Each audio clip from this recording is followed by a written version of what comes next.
I've been wondering myself because, I get as a professional provocateur, I get myself into a lot of controversial arenas. So, I have seen, like, for example, I don't believe in germ theory or contagion or infection, and the whole paradigm. I don't participate in it. And obviously, when it comes to pharmaceuticals, and like I've been called all sorts of things about, like, related to my beliefs. But the subjects that have been most inflammatory are the one we've been discussing this whole time. So, like, the feminist realm, and where women, I think, feel I'm abandoning them, right? Like, and because it's not men who are upset, it's women who are upset, and I get it. I would feel the same way, I think. And the cosmology realm, where I mean, because, right, like, in this radical inquiry space, collegially, right, MDs and scientists and whatever, we're asking the big questions, and we've broken through, the virus illusion or whatever, and you would imagine everything's up for exploration, everything. Mm. But there's this dialectic emerging, where there are the folks who have questioned and are willing to question everything, whether it's like evolution and dinosaurs, nuclear weapons, all the things, inclusive of the solar system, right? We're just, yeah, like, it makes sense that all the seven sciences were probably based in engineered constructs of reality. And there's a lot of agenda, you know, driven phenomenology that is the same. Like, when you question medicine and you wake up to the cult of medicine, like, it's the same pattern over and over and over again in all these different arenas. So, Mm. like, why don't people recognize it's the same damn thing? Right. And then there's this other declarative group, I get, within the renegades, who are really upset, it seems, about this flat earth psyop, right? So this idea that intellectuals in our quote unquote our realm are being captured by the psyop to discredit them. And in my case, I've done a great job discrediting myself. Like, I don't need any help, from, like, being called a flat earther or whatever. It doesn't, like, I really don't care. And what I see is a lot of men who do care. And so my old feminist self would have been really like, oh my God, so sad that you're so invested in, like, what people think about you, and you're, like, so superficial and whatever. And now I have a more nuanced perspective, which is to say, like, your reputation as a man is your, like, lifeblood, right? Literally. And it's your honor, right? It matters. And in fact, like, as a woman, I believe it's like, my male colleagues, one of my roles as a woman is to uphold their reputation, right? So now I get it. Okay, so it's about reputation and about this socially engineered dialectic, which I think probably there's some false flags coming, but I don't know, like, around the flat earth, it's like the anti-vaxxers, right? Like the flat earth and the round earth stuff. So there's that very real concern, if you will, that grown men have about coming into disrepute through association with this, engineered slanderous space or whatever. But then I also wonder if there's more to it, right? Because even, like, with some colleagues, it's like, it's not a public thing, right? Like, we're not coming out and debating this. So maybe, what if nobody knows? And still, interpersonally, there's all of that, like you were saying, with a family member or, like, brother or whatever.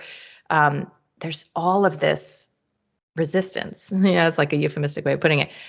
What is that about? And all I can figure is, like, we have decided that changing is bad, right? Like, we've decided that changing makes the former version of you bad and wrong. So better to stay consistent. Everybody around you wants you to stay consistent. It just seems to be like how we can grasp at certainty is, like, just stay the same, please, right? Mm. So if change is, like, problematic socially because it makes the previous version of you bad and wrong, then you have to sustain that experience of being bad and wrong about something real big. Mm. And it just depends what your relationship to being bad, I call it wearing the villain crown, like, being bad and wrong is, right? Like, it still does. Um, took me years to integrate my nervous system to the extent where I could hold the energy of somebody that I care about experiencing me as bad and wrong, right? So like if you literally can't hold that energy in your body, then you're going to fight with any possibility of having to engage being bad and wrong on that scale, especially if like somebody's introducing it to you. Um, you just want it to go away, right? Like you want the whole phenomenon to go away. And that's why I'm a big believer when it comes to like truthing and truth. My cat, that's the sound that she has brought a creature to me. So I can't wait to discover what it is. Um, when when you're relating to truth, like I'm sure I know you agree with this. Like you can't put it on someone, right? You can't inform anyone, right? So like it's a matter of like a chain of custody of trust, right? So the person who opened my eyes to cosmology is somebody that I don't know how she came into my life. Honestly, it's like some sort of destined, connection through, sort of the whole anatomy of this COVID experience. Mm. We, I don't know, maybe through Instagram. I don't know what we connected, right? And so we were already talking about things and what's going on. And she is a Black woman who lives in London. So when the George Floyd thing occurred, I didn't ever watch the video, and I had the sense that this was staged, right? Like that the whole thing was staged and crisis actors and the whole thing. And that's my tendency, right? So the shadow of that is that I don't allow myself to co-participate in what the rest of, society is involved in because I don't want to feel like whatever it is that I imagine, I'm going to, so I just wall myself off and I say like, that's a psyop. Like, I understand that there's a shadow to this for sure. But anyway, I had a disagreement at the time with someone important to me in my life over this subject. And I went to her, as a Black woman. I said, listen, like, what do you think of this? How are you feeling about this? And she started to send me all of these links on Instagram of people with handles like, it's flat, bro, or like, the truth about the curve or whatever. And I had never, I mean, I only knew David Wolf. I don't know if you know him. Yep. I'd only ever interacted with him on the subject, and like he would interview me and start talking about what you could see from this island in Hawaii or whatever, and I'd be like, "Who cares, David? Like, why this? Why are you embarrassing yourself? Like, just stop, please, just stop." But not like I. It was fine, but also sort of silly. Like I was like felt patronizing about it, but I didn't see that it mattered, right? Like I didn't see that it was significant. And so when she brought this into my field, I have such regard for this woman, for her intellect, for her depth of research, and for the role that she's played in my life. That was the custody of trust. Like it was passed through this medium. That's how it works, right? Like, and so in people in their own lives who are speaking to others, you know, maybe they'll use your videos like as a resource, right? To share, but only after that that chain of connection, right, has been established. And I think, I guess sometimes the divergence that occurs, the cosmology thing is just a symptom, right? Like the divergence may be needed, to occur. And it seems like it's about arguing over like whether the earth is flat or round, but it's really it, as you know and speak to, like it's a worldview, right? It's metaphysical perspective. And not everybody is in the same like resonance, if you will. And so this is one of the litmus tests, I guess, but it's also organizing, right? So when we were talking about like the liver cells and the eye cells, like it's just organizing of where there's complementarity available. And I know, that you probably agree that it would serve us to find ways to discuss this matter, right? Like with people who don't agree, right? And how, like, I wonder how you navigate this, right? So when somebody says something that I don't agree with, right? So like in casual conversation, right? So like let's say they talk about like having caught an illness from somebody else, or maybe they talk about like galaxies and solar system or whatever. There's a part of me that feels like, oh, I can't pretend that I'm not here, right? Like there's a part of me that my I am wants assertion, right? Mm, mm. um Sometimes I just say nothing, And sometimes I have found a way to appease the different parts of me, like, the part that wants to maintain connection and the part that wants to be allowed to be different. And I'll like make sort of like a joke and I'll be like, oh, it's funny. Like, I totally don't believe in that or whatever. And like, but okay, go ahead or whatever. Like I'll make some sort of like, I don't know, like, and I think you've talked about this too, like just sort of like a casual, semi-connected sort of like, oh, what do here's this kind of a thing.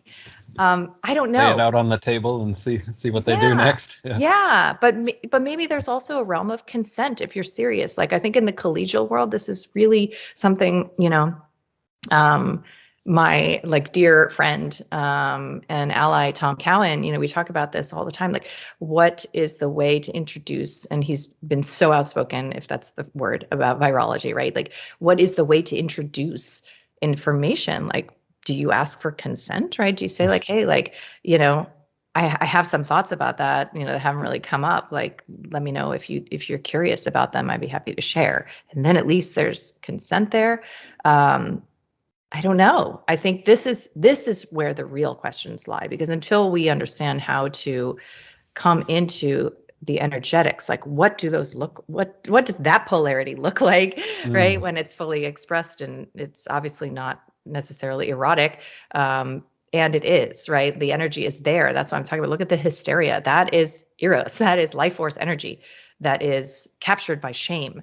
Otherwise, you wouldn't give a shit, right? If somebody Mm. says something you don't agree with and you're super confident in your reality, you literally don't care. They get to be themselves, right? They get to like just live a sovereign being, right? So how do we get to that place? Well, there's a lot of energy like kinked up for us to unwind on both sides. Mm-hmm. And I think if we focus again on ourselves and developing ourselves to the point that we really don't care what other people think about these subjects or about us for our knowledge of these subjects, and instead we just keep going, rather than worrying about what they're gonna think about being the world's leading flat earther. Nope, just bury your head in books and keep becoming more so. Or they're saying, get out there and do debates, find the biggest globe earthers and try to debate with them about it. And I gave the analogy of preaching to the choir and singing so loudly that passersby just want to come in and start listening, Yeah. rather than giving a stage to the very opposite people that you don't even want to promote, and they'll just talk over you and interrupt you and say the very opposite things and use logical fallacies to try and sway people's opinions.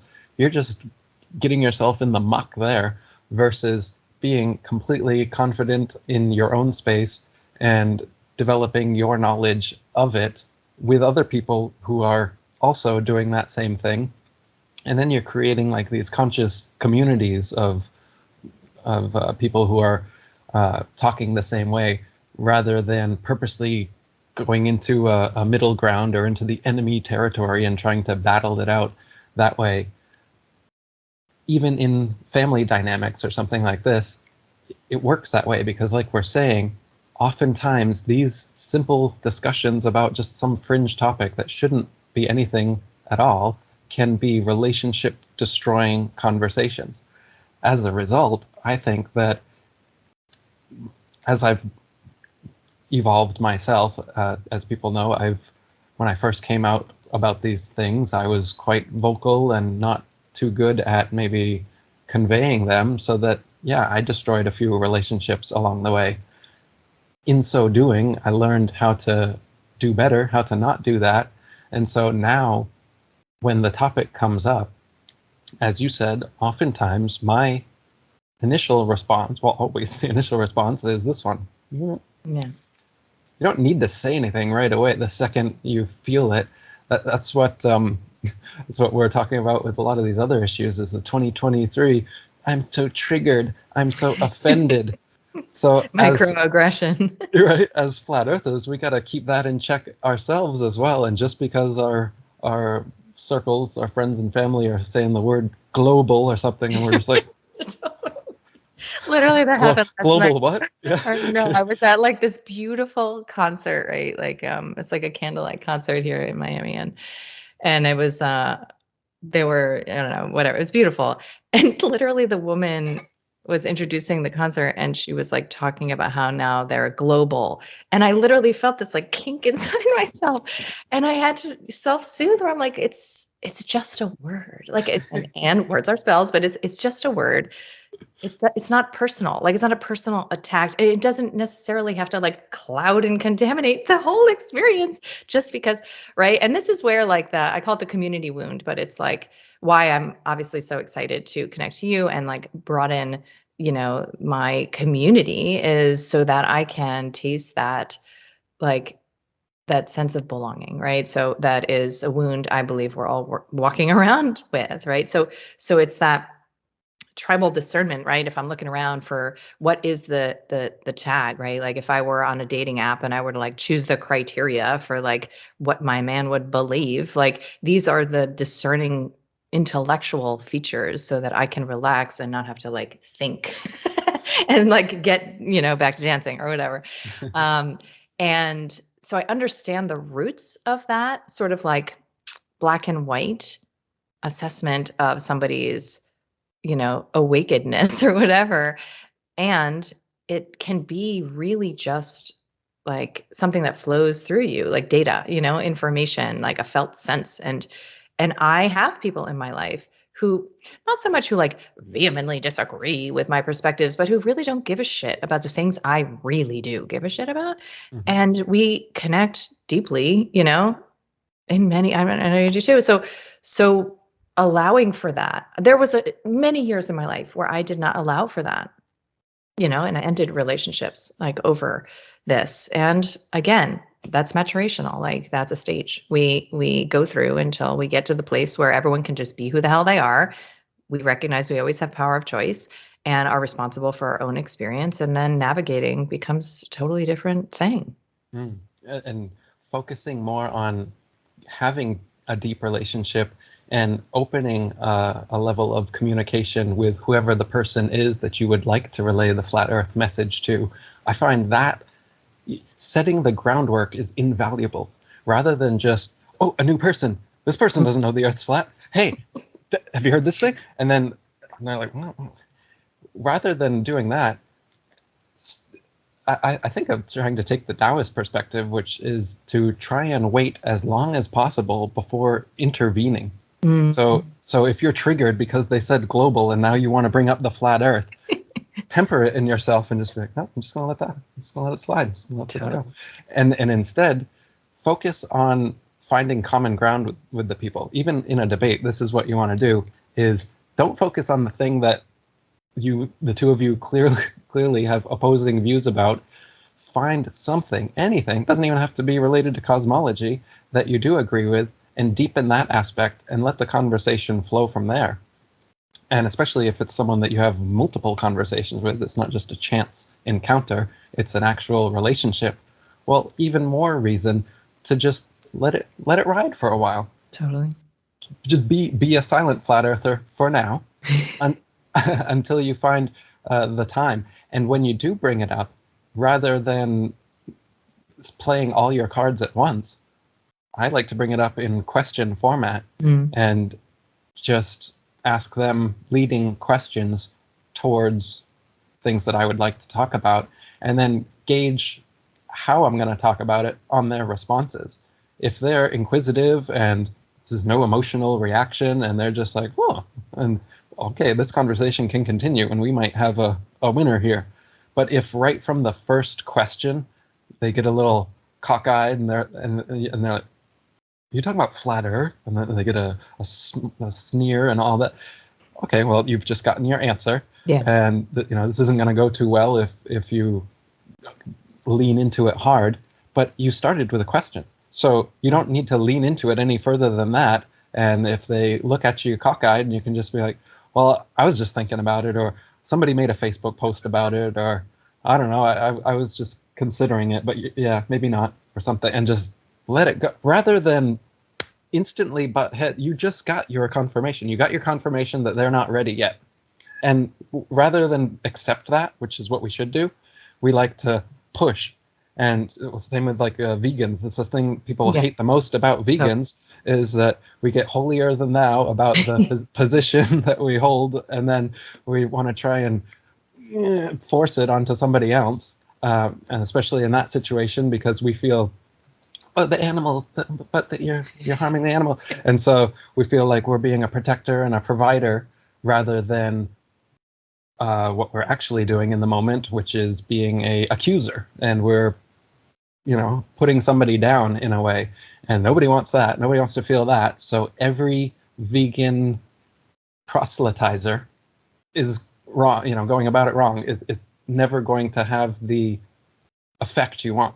Right. And it's maybe interacting with the projected and rejected part of themselves, the meat eater that they were, let's say, right? Or could be.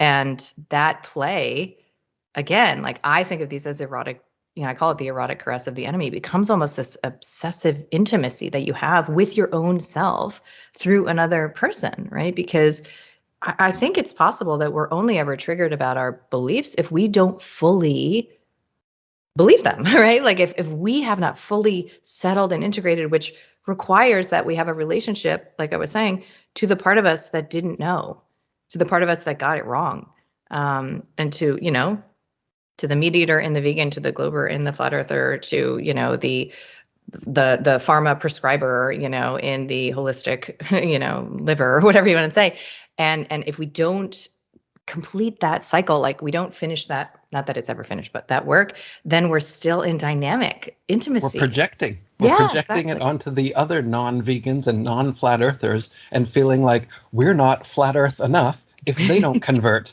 No, Right. but if you know it, and that's why I was saying, no, just go right back to your books. Just Yeah. reconfirm for yourself your belief, your knowledge, expand it to the point that when somebody throws up those ego defense mechanisms and makes those claims you've heard 100 times about if the earth was flat, then a cat would have knocked everything off the edge by now or something.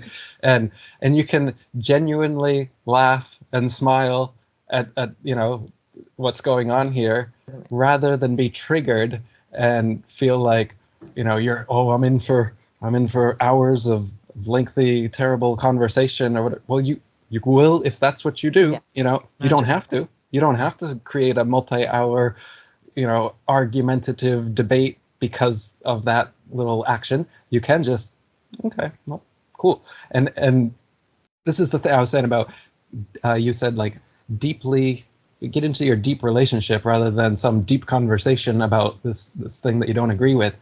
If you relate to the other person on other things and you stand in your knowledge and your masculine, so to speak, why would you even need to convert or convince someone else? You being the flat earther that you are, and 100% you knowing it, and the more knowledge, the more expansive it is, the more you just have like an aura. Basically, this is what I'm trying to advocate is advance your flat earther aura, or your vegan or whatever the thing is that you would really like to be an activist for, and you would like everyone else to be this thing. I really want you to change it. The best way to do it is to shut up about it, first of all, because you lose your power the second you start trying to project it onto everyone else, and just be silent in that leadership role of knowing you're right about these things and just waiting for them to come to you. You don't Totally. even you Yeah. don't really have to go to them. If you feel like you have to go to them and proselytize and do activism, and they're not coming to you because you're the old wise vegan who has all the health answers, or you're the old wise flat earther who seems to know a lot more than Neil deGrasse Tyson, when he talks about the globe it just doesn't make any sense anymore. And then this crazy flat earth guy that everyone's been making fun of for a decade, I tuned into one of his podcasts and he just sounds like a normal guy and he makes sense. And then suddenly your paradigm shifts, and I don't have to debate Neil deGrasse Tyson, and I don't have to go into the arena and prove myself in that way, just like you don't have to in your conversation with your dad or with your brother or your sister or whatever. It doesn't have to be this relationship dividing issue unless really you make it that way. Yeah. that's the thing that, again, we're not really taking the responsibility. When I talk about losing these friendships, I would like it to be because they can't handle the truth. But in reality, is that what happened? They really just couldn't Yeah. handle the truth? Or did I not convey the truth in Yeah. a way that kept our relationship together? Yeah, In prioritize other the words, connection. yeah, I prioritized my projection of these truths over the sanctity of the relationship and was letting it end. And so that speaks to a problem on my account. Why did I make the truth, or some truism, some aspect that I think is right, and I want them to know that it's right as well, end the whole relationship? Yeah. Well, that's my shortcoming, not theirs, really. Mm-hmm. So when flat earthers are um, despondent or what, in this situation and worrying, and again, like we talked about with the narcissist discussion, trying to label and point fingers at the other person like you're the bad boy. Well, look at how you're contributing to this dichotomy. And if you stop contributing to the dichotomy will cease to exist. And they'll, by preaching to the choir and singing such beautiful music long enough, they're just going to come over to your side anyway without you having to engage and try to convert. The conversion will happen just by your authority, just by you stepping into your truth and being there long enough and shining, like I said, an aura of truth, that people will just kind of start to gravitate towards you and away from the liars that emanate an aura of darkness. Totally. I mean, I can't remember who. I like to be attributional accurately, but I can't remember where I heard this. But anyway, it's like, when you're early in martial arts, right? Like, let's say you're a guy who's learning martial arts and you're at a bar and like you're just picking up all these skills and like somebody like messes with you a little, like you're gonna like start a whole brawl, right? But when you're more trained and you're more in your mastery, your presence alone, it's my cat wishing. Yeah, Your presence alone, is the limiting step for any sort of conflict. And then even if somebody were to attempt to step to you, like all you'd have to do is like literally like offer a glance or like move your body in a certain direction, and that's it. that's So a that's the great kind great of analogy. mastery, yeah, you're The talking. in martial arts, de-escalation is what you would do in those situations. Right. And in these conversations, that's what you should do as well. Is what I'm saying is, if you see that this isn't going to go well because you just asked one question and then you got the side eye and everything, what I'm saying is to shut up. Just like in the Yes, self-defense exactly. situation, if you see that there's something going on, you don't one up it and be like, oh yeah, well, and get in the guy's face like you'd say somebody who maybe has just started martial arts and wants to Right. prove to themselves Prove and it. everyone around them how good they are, versus someone who's experienced and they know the nuances involved, and that it hurts. At very least, it hurts your knuckles to punch somebody in the face, and you don't want to deal with that. And then there's retribution. If you do win the fight, well, there could be a second fight, and it'll come as a surprise attack that you can't win this time. And so there's all these other factors that you can learn about over time, and then you realize the only way to really win a fight is to not get in the fight in the first place. And if that's the case, then de-escalation becomes the main tactic of Yeah. self-defense. And in flat earth conversations, I'm saying it's the same thing. If you Yeah. notice the other person, first of all, don't you be the one that escalates. That's obviously the wrong. You don't know the earth's flat, you stupid glober. Obviously that's not the way to go, is to push yourself and be a negative force like that. But if they're doing it to you, then it's like we get the, oh, they started it, and then we can attack them as well. But in a self-defense situation, that's not what you would want to Yeah. do. If you're looking to de-escalate, it's de-escalation at all costs. Even your ego, even the people around you thinking that you're a little bitch or whatever. Well, if it means you didn't get in a fight and you get to get out of there and go home to your family, then you won that fight. And it's the same thing with the flat earth, I think, is de-escalate these people that want to try to attack you for being a flat earther, and just stand in your, well, it's what I know the earth to be flat, but it's cool if you think it's a spinning, pear-shaped water ball, have at it, man. And I'll usually have that kind of demeanor. If somebody comes at me, it's funny to me. I've always been that way in school. Like, I would be self-depreciative with humor when bullies would try to, they'd Duguay or something, Eric Duguay or whatever. I get called that ever since you come back on YouTube. It's like high school comes back. It's like nobody called me Eric Duguay until I got back on YouTube, and then suddenly it's like, oh, I remember. I remember what it's like to be back in high school. Yeah, it's all these names that the kids came up with. It's like you hear them all over again. But rather than being triggered to those kind of things, like it is funny to I don't know why feel something every time somebody calls you Eric Duguay. It's okay. It's funny. Yeah. Okay. And be fine with it authentically, just like I am with the flat Earth now. It's my favorite subject to talk about. But if somebody is like, stupid flat Earth, I can't believe you could think this, and then they want to walk away, or they want to, even more so, I'm not going to get upset about it like I would have before. There's something that happens when you just solidify your own knowledge, like I'm saying, rather than trying to project onto everyone else and convert everyone else. Once you get to this space in yourself where you're so sure of whatever, that you don't have to convert anyone. You don't have that feeling. And B, you convert them without even trying to. It's in a non-linear way. Yeah, right? Exactly. Totally agree. I totally agree. It's like the mystery. God works in mysterious ways. It's the same thing with the knowledge, conveying knowledge. It's like if you can lead a horse to water but can't make him drink thing. It's like they can hear all the same words. If they're not ready, it's not going to even sink in. This happens to me all the time. Is I'll talk to somebody about one of these subjects, they'll reject it outright, and then years later they'll come to me and say the exact same thing to me that I said to them, as if I've never heard it, as if I wasn't the one that told that thing to them, and they're presenting it to me like, did you know this?